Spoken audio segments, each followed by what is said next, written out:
Hi there, welcome back to On the Flip Side. My name is Adam Shawalker, your host. Today we're going to be covering the 1975 record from Medusa.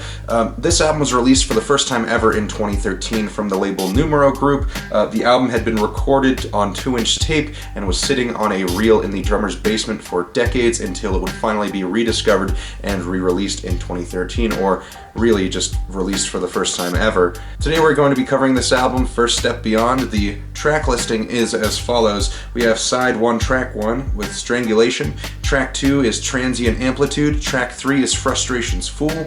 We have side 2 of the record with track 4, Temptress. Track 5 is Feelings of Indifference. Track 6 is Black Wizard, and track 7 is Unknown Fear. So we're going to give this a spin and come back to you on the flip side.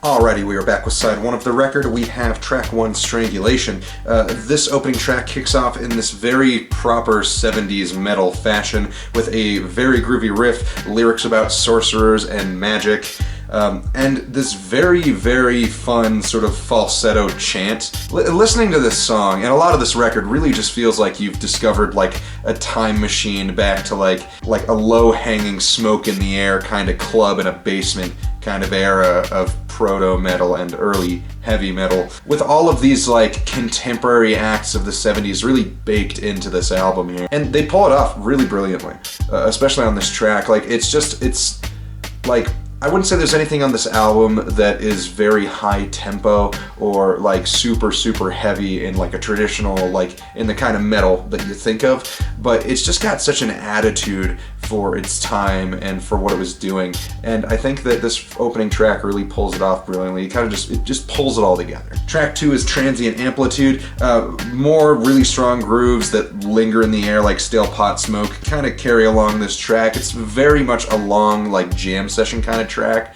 I wouldn't say like kind of like a jam band kind of track, like it's not like Fish territory, but it is definitely one of the longer tracks on the album, and there's no lyrics. It is all just jamming along to a pretty consistent tempo. The song has a very strong groove. This is very much like driving music if you drive a rusted out old shitbox from the 70s with no air conditioning in it and you just, you know, leave all the windows down and turn the volume up real loud. There's a solo on this track that occupies like most of the intro to this song, and it's kind of sandwiched in the mix, like right in between the bass and the drums. Like it's kind of an odd choice because the soloing they do on this like part of the album is really passionate. It's really well done. It's super bluesy. This solo section of the song, it's like really well done. But they just have such a weird production choice here. I imagine when they record this, they kind of did like a live kind of setup where everyone was playing all at once, and that's maybe why it sounds like that in this mix. I mean,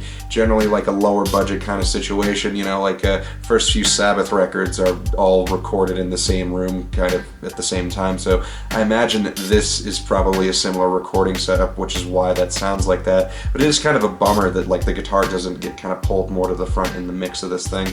The song kind of fades back in intensity just a little bit for this like sort of like Pink Floyd kind of segments. This is like weird interlude that rolls along into more guitar solos and more guitar crescendos over the tops of the track here.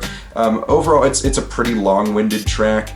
It could have been a bit shorter, it could have used some lyrics, but overall, not a bad song. Track 3 on the record is Frustration's Fool. After the last jam track, we get a slightly more focused effort here with Frustration's Fool. This song really leans heavily on the blues guitar aspect of everything, and the guitar player is just crushing it on this track. Like they're wiping the floor with every other person on the song for this intro segment. The percussion has a lot of these like touches of like bells and whistles, which are kind of goofy but like really fit in well with the vibe. After this part of the song, we get this arpeggio heavy segment which slows down the track a bit to sort of this like somber tone, and you get the singer coming in and singing about how like you know, love is like this sort of farce, and you get like, you know, women who love you and women who leave you, and how like your guitar is the only thing that won't leave you. It's kind of like silly. I mean, it's really 70s, but I mean it's a sign of the time when this was recorded. But overall, it's a pretty decent track. Like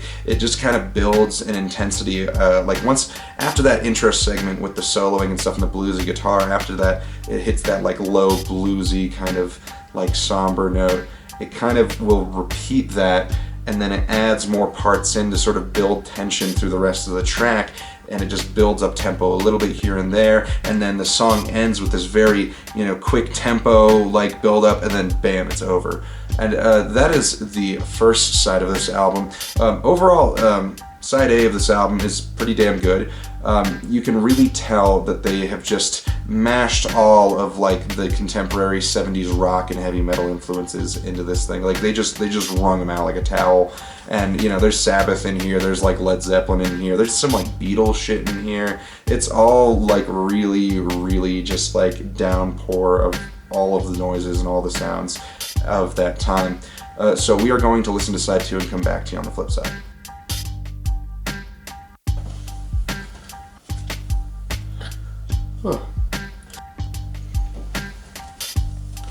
Alrighty, so we are back with side 2 of the record. Track 4 on this thing is Temptress. This song, like right off the bat, is just like rolling with like kind of like a 70s like prog or like kind of some like folk twinge kind of like approach to this thing, and it's like imbuing it with some like really, really well done blues. The main riff on this track is really, really smooth and buttery, and it just hits really nicely for a slow afternoon. I personally am kind of like drawing comparisons between this track and like Then Came the Last Days of May by Blue Oyster Cult. Like there's definitely parallels to be drawn there between these two tracks, like thematically and like tonally they are really, really similar. And I mean, I'm not really complaining about that because I love that song, and this song is doing like a really nice, like, I wouldn't even say homage because maybe they're doing this unintentionally, but like it's definitely one of those things where it's like imitation is the sincerest form of flattery, and they're really, it's close to like emulating it. It's really, really well done. Track 5 on the album is Feelings of Indifference.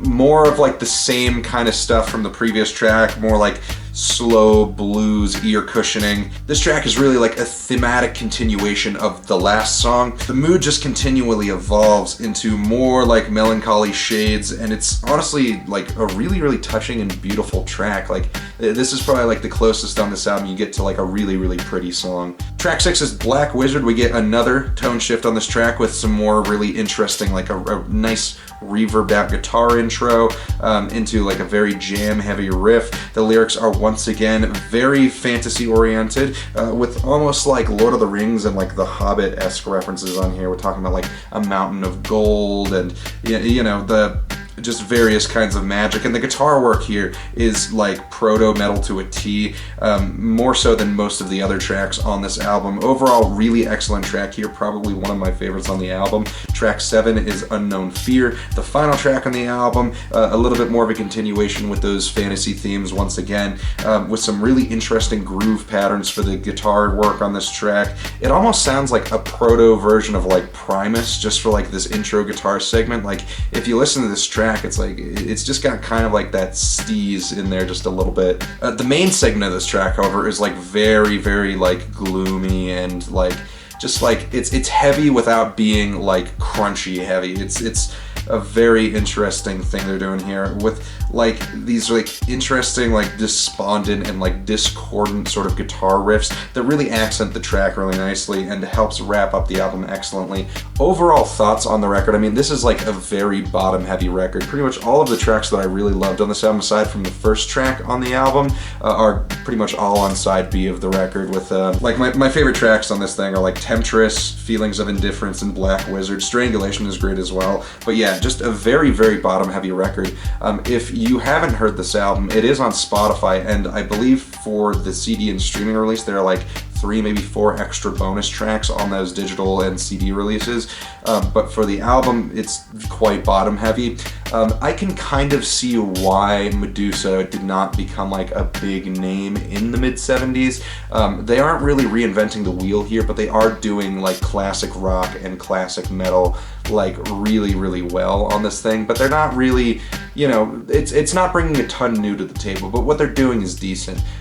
So I can kind of see why this kind of got just, shelved for several decades. It's a good album, but I don't think that this is necessarily something that, had it come out during its like heyday, like when it was recorded and like during like the heyday of all of those genres, I think it kind of would have gotten forgotten, and you wouldn't even have this kind of thing. It would just be like a forgotten act. And in this case, it like already kind of literally was, but it's much bigger to release it like decades on to get that kind of original sound when the standards for that sound are maybe a little bit lower. So overall, I'd say this is a decent record, but I mean, like Transient Amplitude kind of plods along for a little too long. Frustration's Fool is decent. Strangulation is great. And just like the bottom half of this record is awesome. Unknown Fear, I think, wraps up the album nicely, but it's just like, you know, it's one of those things where none of the tracks on this album really stand out too much more than one another.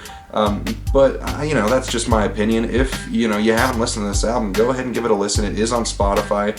You can check it out right now.